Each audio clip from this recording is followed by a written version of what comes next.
My name is Alexandra, and I'll be your moderator this evening. So again, welcome to everyone who is joining us this evening. A little about myself. I have been a member of Pascoe Canada's sales department for over 2 years, and I'll be your moderator this evening.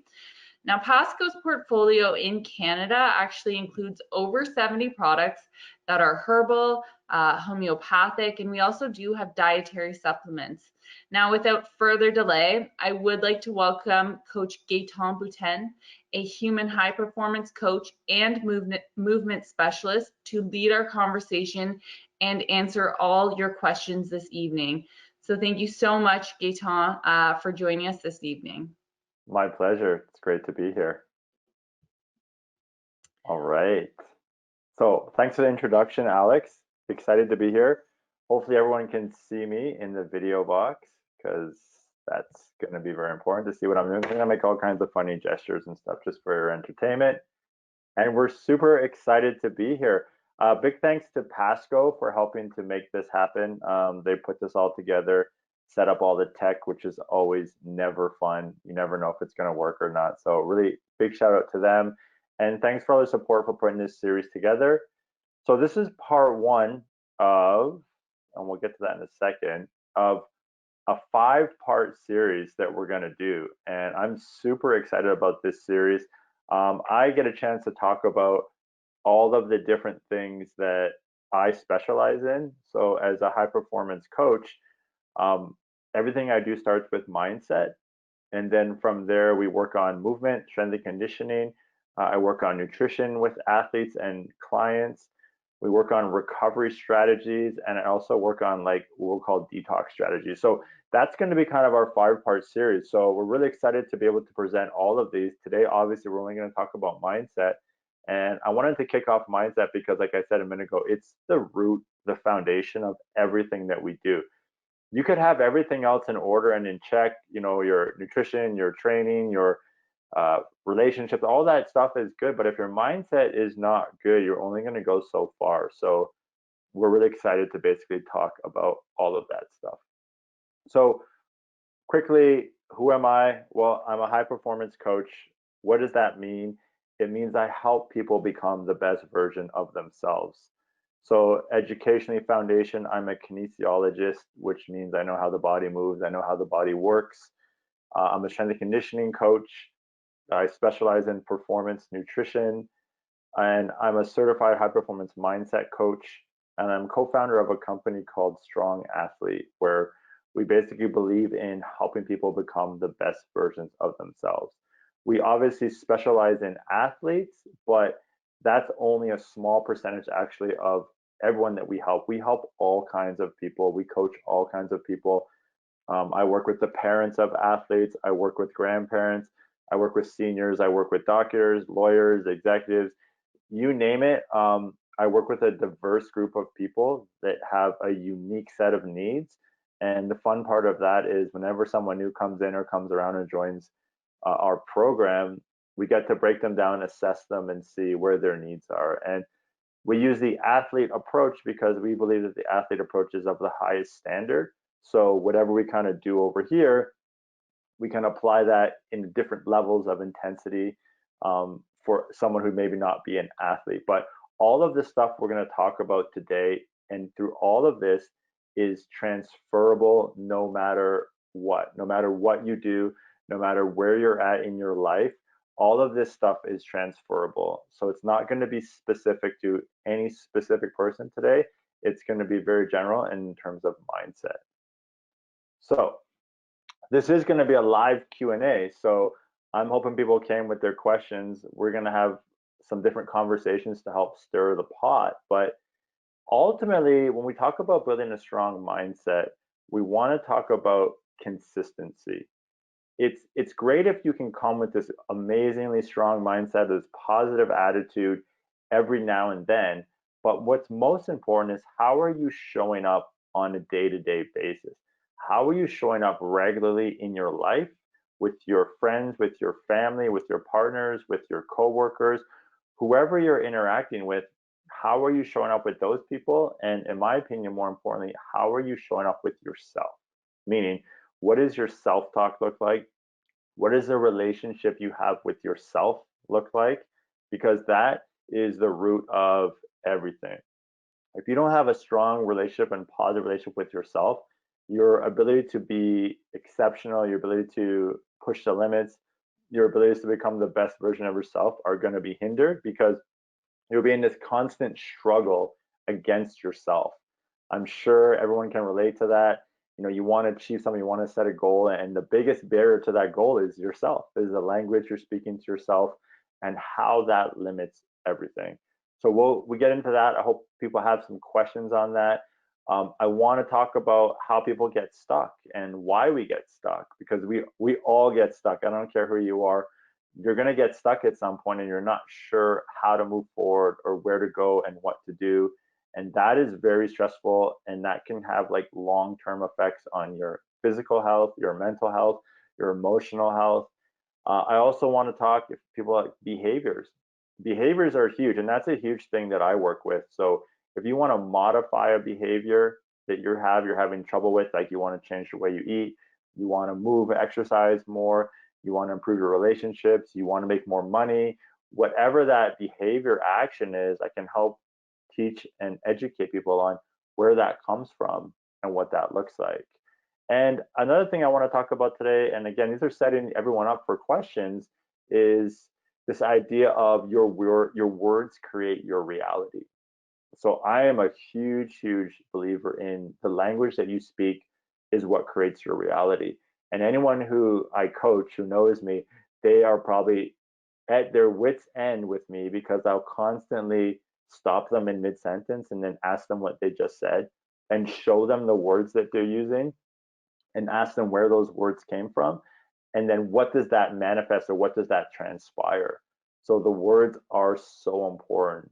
And we can talk about that and a little bit of your consciousness versus your subconsciousness. What's the difference between the two? That is a huge topic of conversation that I like to speak on.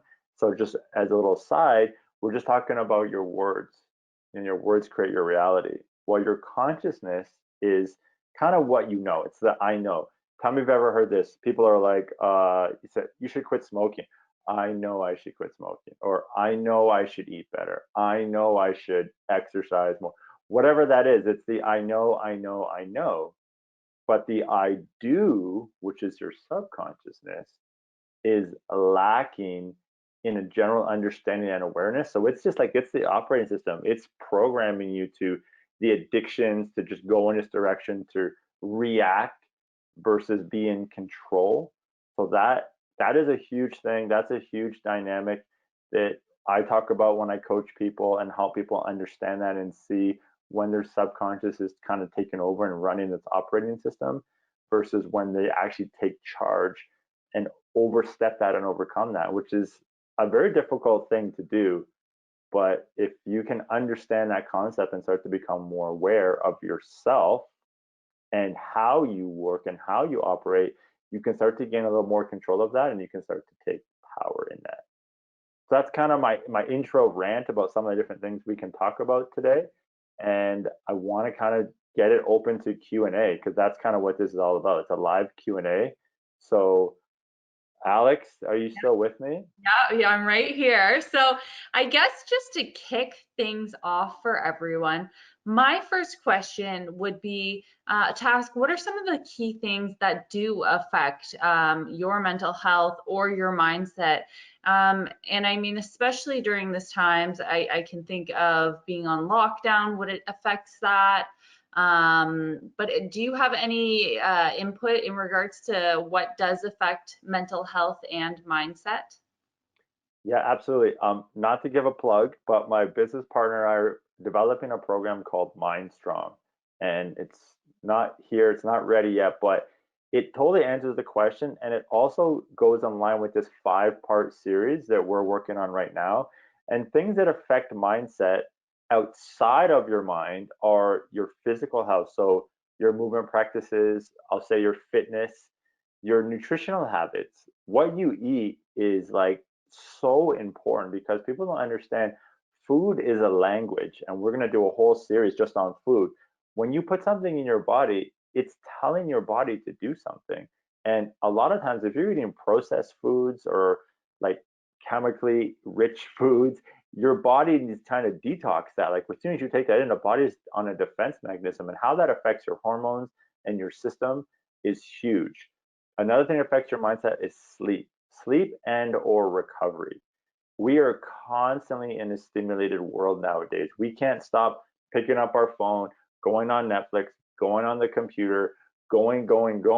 We don't have this downtime, and then we try to go to sleep, and we've basically been pushing our body a million miles a minute, and then now you expect to just lie down and go to sleep. Well, it doesn't work that way. And most people are not giving their brain and their body time to regenerate, to basically be fresh. And then different chemicals that we're exposed to are also huge variables, environmental factors that we're exposed to. So Alex, just to answer that, all those elements are things kind of outside of your mind that can affect your mindset. And then we want to go deeper inside your mindset. Things that really affect that essentially is your history, your upbringing, how you've received information, how you've translated information. It's basically programming. You've been getting programmed probably since the age of like 6. We usually say between 6 and 13 is when you're really getting programmed in your subconscious. And like I talked about earlier, subconscious kind of runs everything in the background.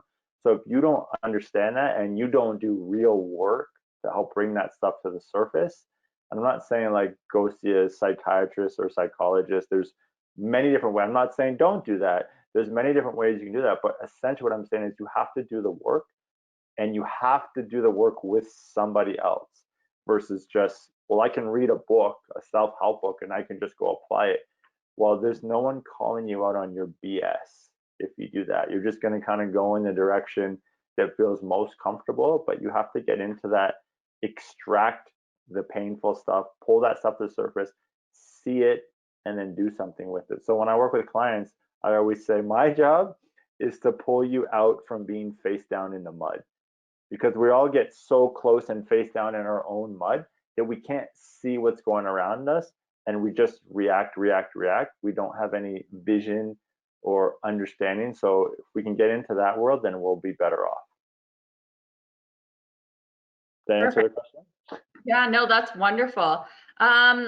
So then now I have a response kind of question with regards to that, and it's from Jane, and she asks, what are ways in which we can challenge that negative mindset? And I'm assuming she's talking about when there is anxiety or there is stress happening in life. Yeah, so thanks for the question, Jane. Just to go deeper, and I don't know if she can type, but specifics are very important, but let's just go general. So a negative mindset is generally the result of a negative relationship with yourself. So everyone, and if there's someone out there who doesn't feel this, at some point feels like you're not good enough. It's that I'm not good enough to succeed, to flourish, to be amazing, to be beautiful, to be happy, to be whatever those things are. So that relationship needs some attention. We need to rebuild that relationship. In terms of negative anxiety, this is a huge one. So if we want to talk about self-doubt, or I'm kind of down on myself, or we want to talk about anxiety, these are timeline driven things, which means if I'm thinking ahead, I'm thinking into the future too much, that's usually when I'm in a state of anxiety. So I'm like, oh no, what's going to happen tomorrow? What's going to happen at work? What's going to happen? Whatever. It's that what if is going to put me in this stress, this negative place, this uncertainty. And then vice versa, if I'm living too much in my past experiences, it's like, well, I gave a presentation and I totally blew it last time. So of course I'm going to blow this one, and I'm not good enough, and I suck at this, and no one's going to see how good I am. See how I'm like living either in the past or I'm living in the future? What I always suggest with people when you do this whole timeline exercise is to bring you more to the present, because in the present you have what we call choice. A negative thought is a choice. Let me be very clear.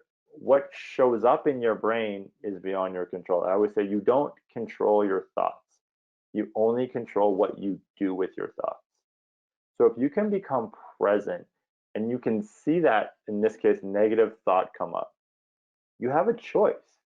I can go with that and feed it and fuel it and build it and allow it to take over, or I can stop, pause, and be like, I'm not going to choose that thought. I'm going to create something new for myself. And that is a simple way that we do anything mindset. The simplest solution is always become present, take a minute, pause, and then you have time to decide. And that is a very simple practice. So finding that timeline, coming to the minute, and we'll talk about different specific techniques, and you'll see a very common example, which we'll talk about in a bit, of what that might look like. Perfect. So follow-up question from Harry then would be, is it normal to experience fear and nervousness and anxiety regularly? Yes. So that's a huge one. So people think that because they have fear, they have anxiety, they have doubt, they have uncertainty, that something's wrong with them. And I'm always saying, like, that's totally normal. It's common with everybody. So a lot of people are stuck in what we call the comparison or the significance conversation. These are the two biggest challenges that I see with people in this day and age. It's I'm constantly comparing myself. So social media, for example, everyone has a perfect life on social media. Everyone's in shape and rich and happy. And here I am. I'm not so good looking. I'm not so rich. I'm not so happy. I must suck. I must be terrible. So knowing that it's normal that you experience those things, and then start to figure out again what triggers are causing you to experience those things, you can be more at ease by accepting them versus trying to reject them or make them perfect or make them pretty. When we work with athletes, we help prepare them for high level competition. And my conversation is always like, when you get nervous, when you get scared, it's never a if you get nervous, if you get scared, if you get anxiety, it's always going to happen. So when it shows up, acknowledge it, recognize it, say, I see you, you're there, and that's it. It's like a bully, right? If a bully comes and shoves you and you just ignore them, what do? They start pushing you more. You ignore them, they start yelling, they just keep escalating the intensity. Well, that's kind of how your subconscious works, or this negativity. If you try to ignore it, it'll build. But if you feed it, it'll also build. So what we want to just do is accept it, see it. There you are. I see you there. I put you there on the shelf. And then I kind of go in this direction and start to choose something else. Remember, if you come present, you have choice. So you can choose whatever you want to do. Perfect. I do have a question here from Trevor. How can someone shift their mindset to become less combative and be able to let things go?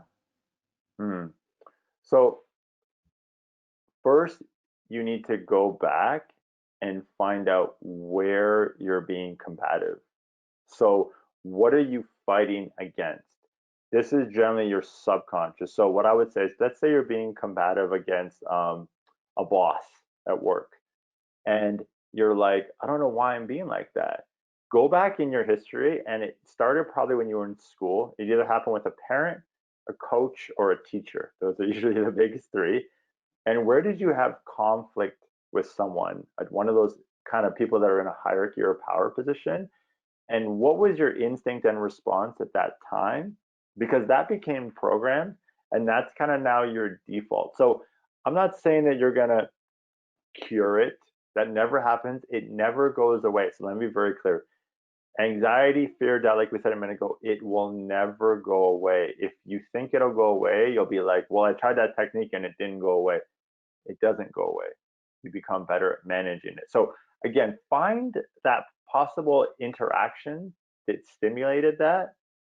And then when you can pinpoint, because I guarantee if you give it some thought, you'll pinpoint and be like, oh yeah, that time with that teacher when they told me to do this and I didn't want to do it and I struggled with that whole thing, I wasn't good enough.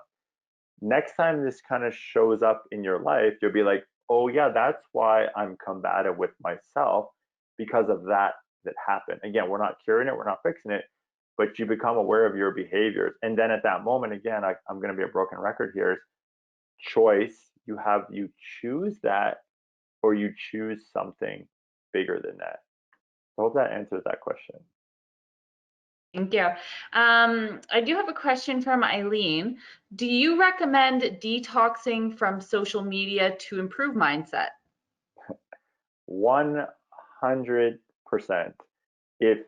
If I didn't have a business to run, I would not be on social media. I feel like I'm obligated to go on social media and to just share stuff about what I do. And also I go on there to help people. But if you don't have to be on there for any reason that helps you make a living or help people, I say just get right off it completely. So something that I want people to understand is this concept of kind of these 6 major things that we will shift in, or 6 major needs that we will kind of go through in our life. And it's constantly changing. And I'm just going to list them off real quick. We have certainty, we have uncertainty, we have significance, we have love, we have personal growth, and we have contribution to others. So say those one more time. Certainty, uncertainty, significance, love, growth, personal growth, and contribution to others. So number 3, I said that, and they're in no specific order. Significance. Significance is what I brought up earlier, and that is the social media toxicity, which is I want to be validated through social media. So if I'm needy, if I need validation, I'm going to be going on social media and trying to get people to comment, like acknowledge me. That's one danger of that. And you'll cycle through those 6 things, and that's pretty healthy. But when you get stuck, like I said earlier, what happens when you get stuck? If you get stuck on one of those, it's so devastating for you, and it's so hard to get out. So that social media bubble is significant. And that's half of the social media bubble. The other half is if you don't think you're good enough, you don't have a high sense of self-worth, you are going to constantly go on social media to validate your negative belief about yourself. This person is better than me, this person has more followers than me, this person is better than me, this person has more, all of these things. So if you're not in a healthy space to manage those 2 different things, then my suggestion is you'll be way better off without it. Perfect, thank you. A question here from admin. How does our physical training affect our mindset? This is, can I train in a way that affects my mindset for the rest of the day? Good question, Adnan. So, like I talked about in the beginning, physical training or movement is essential for a healthy mindset. I personally believe that you cannot separate the mind, the body, and the spirit. Those are 3 things that always work together. So training, in my opinion, is a form of meditation. And we'll talk about meditation because I kind of gave a hint about it earlier. It's a form of meditation. It's an internal experience of yourself. So personally, I mean, I've been training so consistently probably since I was like 12, 13 years old. It's an addiction for me. I'm not going to lie. It's my addiction, but it clears my mind. It gives me time with myself. I do my best to not touch my phone when I'm training. If I'm waiting on clients, sometimes I will. But if you have that opportunity to not touch your phone, not touch a device, go into your own little meditation through training, that's going to be huge. That's just like a kind of a philosophical angle, but there's also like physiological or chemical things. Like your body's going to release all kinds of neurotransmitters, hormones, which are very positive for your mindset, your well-being. You know, like the runner's high. These are basically endorphins and different neurotransmitters that are being released to help you feel better. So I would say training is probably the best addiction you can have, because I believe we all have addictive traits and personalities, and that's going to be one that I would promote you to go in, but not some ridiculous training 2-3 times a day every day. That's not the right way to go. Thanks for the question, Adnan. Perfect. Kylie, she's asking about meditation. You mentioned that. Is it really effective? Okay. Meditation is one of my favorite topics of conversation. And I've been talking about meditation for, man, probably like 15 years now, when it was all still weird and Om and all kinds of that stuff. That's what everyone thought meditation was. And it's really not that. So I think a lot of people have a misconception and a negative connotation of what meditation is. So they don't think it's effective because they don't understand the purpose of it. So I recommend all of my clients, my athletes, everyone, I give them the, eventually when they're ready, I'll give them the meditation conversation and I'll steer them in a direction to get started. Most people think meditation is sitting down, legs crossed, for example, in some pose, and then clearing your mind. That's what people think meditation is. And everyone's like, I can't clear my mind. I sit there for like 30 seconds and I can't clear my mind. So I'm no good at meditation and meditation doesn't work. So I'm just going to stop doing this.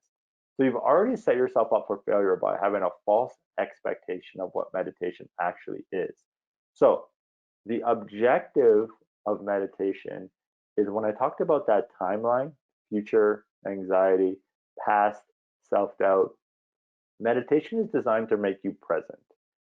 And how does that work? Well, most traditional meditations use breathing techniques. And breathing techniques is something that I recommend, and we'll maybe talk about it more today, to bring you present. So in a meditation, your mind's going to go away, it's going to race. It's up to you to take a breath and bring yourself back to the breath. Then the mind's going to go this way. And then you take a breath, you focus, and you bring yourself back to the breath. So the best analogy I ever heard is if you do a 10-minute meditation and for 9 minutes and 50 seconds, all you think about is pizza, and for that last 10 seconds, you can bring yourself back to the breath, then it was a successful meditation. It's just about bringing yourself back to the present whenever you go in these directions. And then when you practice meditation in kind of an uninterrupted environment, it's like it works in that environment. And then the goal is always to take it out into the real world and see how you can use snippets of that to your everyday life. So we always practice simple so that we can execute complex, meaning I'm meditating, it's quiet, it's simple, I can come back to my breath. And then I'm in the car, I'm driving, someone cuts me off, I'm in traffic, I'm stressed, I'm late for an appointment. Well, I can't close my eyes and start meditating, but I can just use the breath, inhale, exhale, become very present. And that technique I can just use constantly, whenever I need it throughout the day. So long answer, but I really wanted to talk about meditation. So I'm glad you set that one up for us. It's very effective if you go into it with the right expectation and then you practice it. I'm a huge fan of it. Perfect, thank you. I do have a question from Patrick regarding meditation, Sure. and he asks, how long does it take to make improvements in mindset through meditation? That is a trick question, Patrick, because there is no real answer to that question. You can make an improvement on the very first time you do it, or it could take you a year to make improvements. Everyone goes at a different rate. But my most important point here is everyone will get there if you continue it. So if it doesn't work for you right away, it's right away. It's proven. It works. You just have to give it as much time as you need to give it. And my belief is like things like meditation, and I'm a big fan of journaling, writing, not texting on your phone or typing on your computer. Like these things are called pens. People probably forgot what those look like. And then like paper, and you write your thoughts out on it. I'm a huge believer in that. These aren't temporary solutions. These are forever solutions. Like I said, stress, anxiety, self-doubt, all of those things are going to be with you for the rest of your life. They're not going anywhere. So these practices of meditation, these practices of physical movement, these practices of journaling, these are things that I suggest you adopt for the rest of your life. And you might go through those, you might not meditate every single day for the rest of your life, but you might be more concentrated in the beginning, then you might go light, Personally, I kind of go back and forth at this point in my life between meditation and journaling.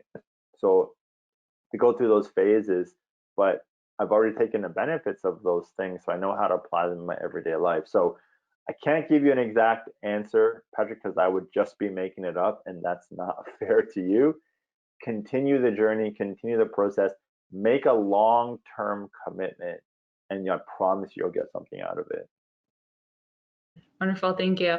A question from Karen. What about guided meditation? Valid also? Yeah, like I always say, start with guided meditation. A simple app is like Headspace. It's like a basic app that you can get on your smartphone. Of course, I want to keep you away from your smartphone, but it's a good way to start. Like no one knows where to start. I don't expect just to sit down and start meditating. No one knows how to do that. It's a skill. So start with something guided, something simple to set you up for success. They'll give you an idea of what you should experience, what you should be thinking. They'll kind of ease you in, and then they'll bring you out on under certain timelines. You can pick like a 5 minute, 10 minute, 15 minute, all these different options. You can just use their free basic version, and you can, it's like 10 steps, and you can just keep reusing number 10 if you really wanted to, or you can pay for the subscription and go deeper. But I think to start, guided meditation is a great way to get you going because it'll just give you some guidelines to keep you straight. So yes, great question. Wonderful, thank you. I do have a question from Tim, and he asks, for those who suffer from seasonal affective disorder or mental health concerns, and the last thing you want to do is put on gym clothes or running shoes, why is movement so important during these times? And what if you just don't have the motivation to change or make a change, sorry? Oh man, there's so many questions in that question that I want to talk about. Uh, let me talk about motivation first. That was the last thing in the question, but I think it should be the first thing because motivation is a huge topic that I speak about a lot. And I think that motivation is BS in essence, meaning we put too much weight on this concept of motivation and we rely on motivation to decide if we're going to do something or if we're not going to do something. And that is very destructive for our long-term success because motivation is like a candy jar, organic, sugar-free candy, okay? And every time like you wake up in the morning, that jar is full. And every time you make a decision, you basically take a candy out or a coin out, whatever you want to choose, and you keep emptying it. So like it's a fuel tank. And by the end of the day, you've emptied all the, you made so many decisions throughout the day. Your motivation is low. That's why people usually eat junk food and have bad habits at the end of the day. Their motivation is lowest because they've burnt off their decision making or motivational energy. That is the first thing you need to understand. If you're thinking about that term motivation, let's completely get rid of that. I'm more a believer in what we call values or what's important to you. If you decide that your physical and mental health is super important to you, and you actually create a priority list or a values list of what's important to you, those days that you don't want to put on gym clothes or put on your running shoes, like you said, and go out, your value is going to drive you, not your motivation. Trust me, like there's been tons of days that I didn't want to work out. Like I used to compete as an athlete many, many years ago, and I didn't want to train every day. But my value system was I want to be successful and I want to challenge myself and I want to see how far I can take myself. And nowadays it's I want to feel great every day. And I can't guarantee that I'm going to live longer, but I can guarantee that I'm going to feel better today. So my values are such that it's easy for me to step over. I don't have the energy. I'm tired. I don't have the motivation. None of that no longer matters. I step into what's important and I go into that action. So I'm kind of answering your question from the back to the front, but that's just how I interpreted it. You said like seasonal disorders, stuff like that. Um, I'm a big believer in stuff like that, and that's why we can talk about supplements a little bit. But like vitamin D is huge, and another vitamin that I like is called vitamin N. And if you've never heard of vitamin N, it's because it's not as popular as you might think, and it's called vitamin nature. I'm a big believer in going outside no matter what. So if it's snowing out, go and buy like the right clothing, the right gear, and go out in the snow. If it's raining out, go and get a raincoat and an umbrella and just go outside. If it's a beautiful day, go outside. The more exposure we can get to the outside, the better we're gonna feel. If you just can't get outside, I'm a big believer again in supplement with vitamin D. I think that really helps seasonal disorders and stuff like that, seasonal mood disorders. Very good supplement for that. So look into those things, but again, the answer to that question is really focusing on your values and what's important. And that will give you some different perspective on how to actually step into those things when you really don't feel like doing it, which is normal. Hope that answers that question. Perfect. Thank you. So I do have a question from Jesse. What other supplements do you recommend then to improve mental health? So that's just not an easy one to give. And let me be clear, when I talk about supplements, I'm not prescribing or suggesting you take a supplement. All I'm doing is giving you some ideas of supplements to look into and do more research for yourself, because that is kind of how we always recommend it, because not everything is for everyone. So I already mentioned vitamin D. I think vitamin D is a powerhouse supplement. I think like traditional doctors prescribed like the lowest dosages you can imagine. And I think high dose, I've experimented with crazy high dosages, which I'm not going to give you the numbers because I don't want people to try what I've tried. And it's been amazing and it's been huge. So it's like a staple. I'm a big fan of vitamin D mixed with vitamin K or K2. That's usually best for absorption, liquid form drops, or sublingually put under your tongue. And you can experiment with 1,000 IUs, 5,000 IUs, 10,000 IUs.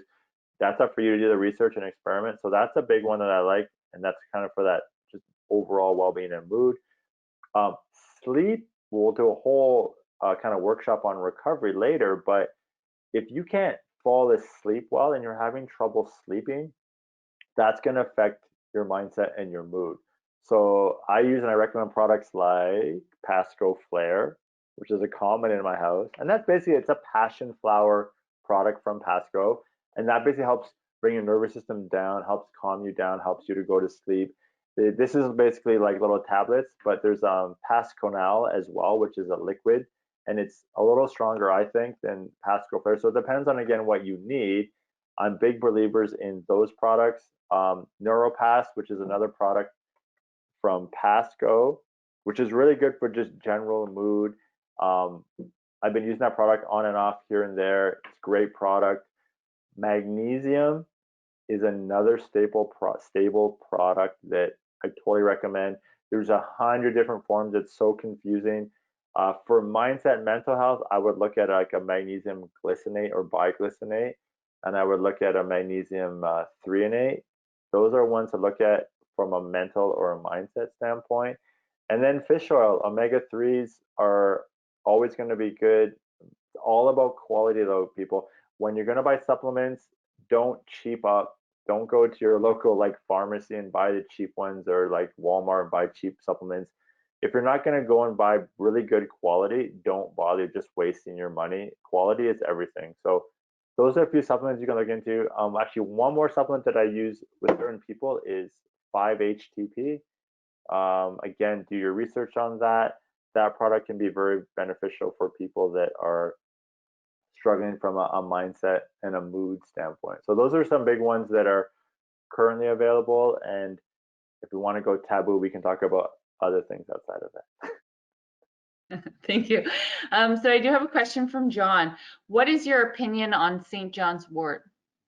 I think St. John's Wort is great. That's actually in Neuropass, I believe. It's St. John's Wort. It is.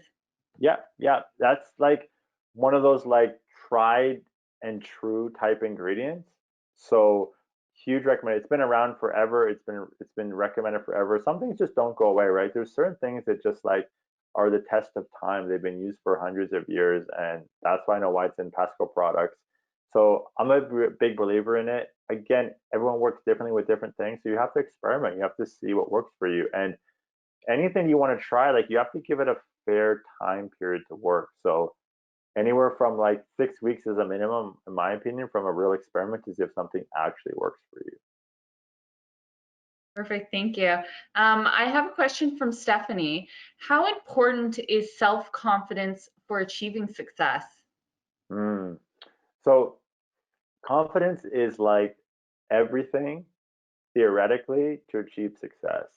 If you don't have a form of confidence, you're going to have a hard time stepping into something that's challenging, stepping outside your comfort zone, trying something new, these types of things. Now, let me be very clear. Confidence is a dangerous thing as well. And it's kind of I'm going to talk out of both sides of my mouth. It's this false sense of energy or ability versus like confidence is really to me a foundation. So a quick story, one of my athletes a long time ago used to get his confidence from music before he played in an event or a game. Like he would build his self-confidence. This is when I first started working with him. He'd build his self-confidence up by listening to like hype, pump up music and like, yeah, I'm so confident now, I got the music. But then what would happen is when you're actually in the mix of the game, for example, there's no music playing anymore. And that has gone. And then when you make a bad play, you mess up, you don't have that to fall back on to keep your confidence up. So it's this false sense of like pumping up or boosting up your confidence. So my suggestion is confidence comes from preparation. It comes from the work that you put in. If you want to be confident at something, you have to put time into it. There's really no other way. And then if you put time into it, of course, you're going to suck in the beginning, but if you continue to put time into it, eventually your confidence in it will grow. So you're never going to show up confident with something that you don't have experience in. If you understand that and you accept that, part of today's conversation is accepting and then working with it, not trying to push it away or get rid of it or clear it. Accept it. And then when you accept it, how do I work with it? Build up your confidence by building up your experience. So when something happens, it just throws you off. It doesn't throw off your confidence because no one or nothing can take away all that time that you put in building up that experience to build your confidence. Perfect, thank you. I do have a question from Noelle. Do you recommend Pascoe Flare only for sleep? No, you can use it. I mean, it's generally used for sleep, but I would experiment if you have like if you're like high strung or you have like anxiety or like very nervous system is overactive, you can experiment with it at different times of the day. But I would experiment with it like when I don't have anything important to do. So like if it's on a weekend and you have downtime and try it then and see how it affects you. It's not going to put you to sleep or make you super drowsy, but experiment with it ahead of time to see how you react to it. A follow-up question from Noelle. Does it make you drowsy? Everyone reacts differently. It doesn't make me drowsy or hasn't made people drowsy. Kind of just like calms you down, but it is common used for sleep. So again, everyone reacts differently. So I would definitely experiment, try it. Again, try it at a time where you don't have to be awake or you're not so concerned about your level of alertness. But generally speaking, like it doesn't put you out or nothing like that. Okay, perfect. Thank you. I do have a question from Mark. He writes, physical training is essential for mindset, you say, but why is movement and physical activity important for building confidence? Hmm. So didn't actually say it's important for confidence necessarily, but if you start to invest in your health and you start to take care of yourself, that's going to build up confidence. Because I said confidence comes from work that you put in. So if you're not a confident person, or you don't have good self-worth or self-love, it's because you haven't probably put enough energy into developing yourself. You're kind of just like, well, here's where I'm at, and I'm no good today, and I'm never going to be any good. Well, it's like, how much time and energy have you consistently put into yourself? And there's a magic and there's a power into consistency, putting time in, putting an effort in, excuse me, and building yourself up to something more than you were before. You will build confidence that way. You will feel better that way. And you'll have something to be proud of. I think confidence and pride are kind of hand in hand. So if you can put all this work in and say, you know what, like we talked about before, like I went to work out when I wasn't feeling good. I went when the weather was crappy. I put my time in because it's important to me. Your self-worth and your confidence, I guarantee, will go through the roof, but it takes time and you have to continue to do that. Hope that answers your question. No, thank you. A question from Amy. What conditions would you recommend neuropass for? Symptoms like seasonal affective disorder, depression, question mark? Yeah, so that's something you want to look into a little more, but it is been used for like different seasonal mood disorders. It has been recommended for different kind of depression states. So I've seen it used for that. Um, Anyone who has like they use the word depression, that can get into some clinical conversations, which I don't normally talk about. So I would get some further advice on that, some more detailed advice, but I would always personally, and again, I'm not making a recommendation, I would go that route, like neuropath or something, before I went with something pharmaceutical. And then if that's not helping me, then you look at other options that may be more beneficial for you. But I would always go the more natural route as far as I could take it.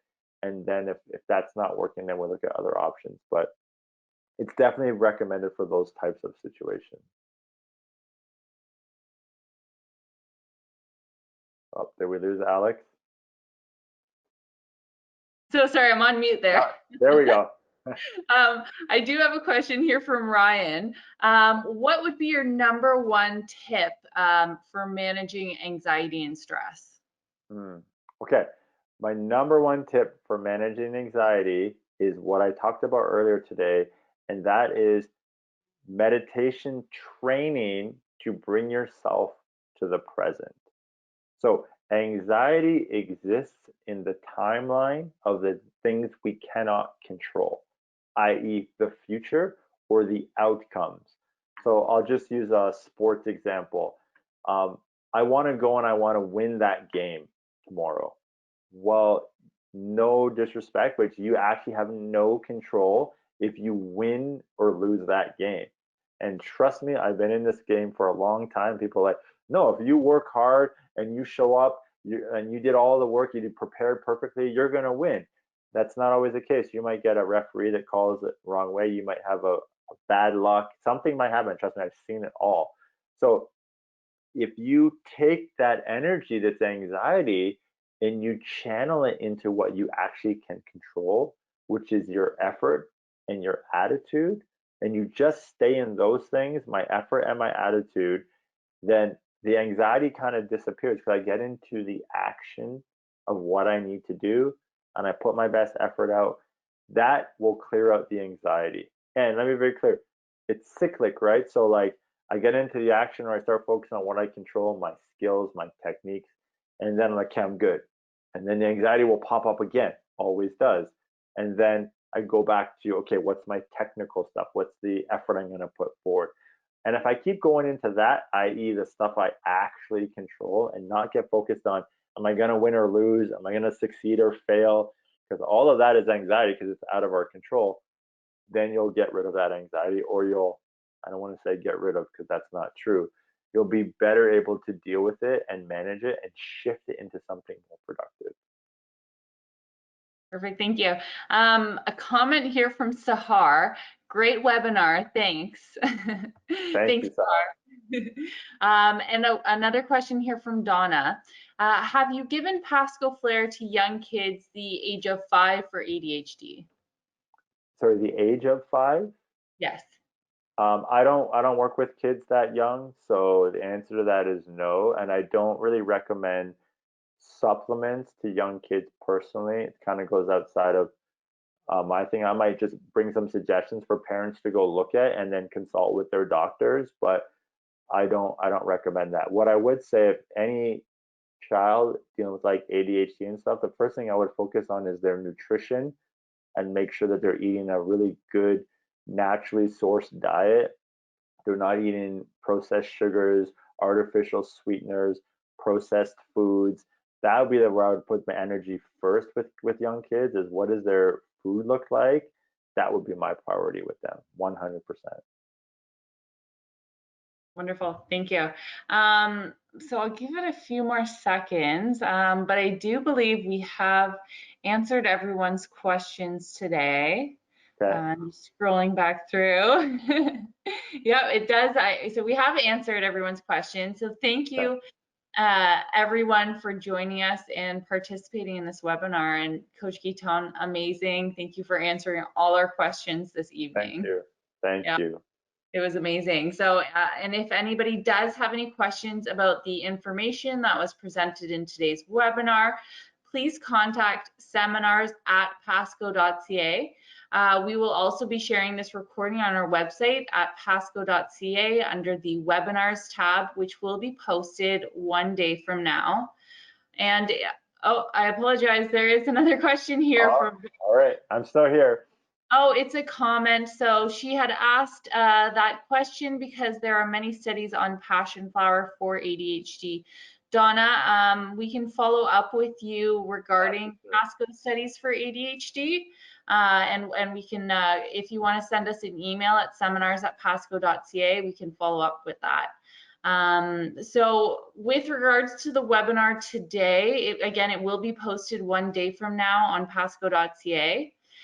In recognition to everyone's time invested in the webinar, we will be emailing participants a 20% discount code for Pascoe Flare and NeuroPass, which will be valid until September 22nd, 2020. So thank you again to everyone for joining us, and we look forward to seeing you at our next live question and answer webinar with Coach Gaétan, and he will be revealing his secrets to building a successful movement plan. That's gonna be fun. I can't wait. Thank you so much, Gaétan, and enjoy the rest of your evening. Thanks for having me. Take care, everybody. Everyone, bye now.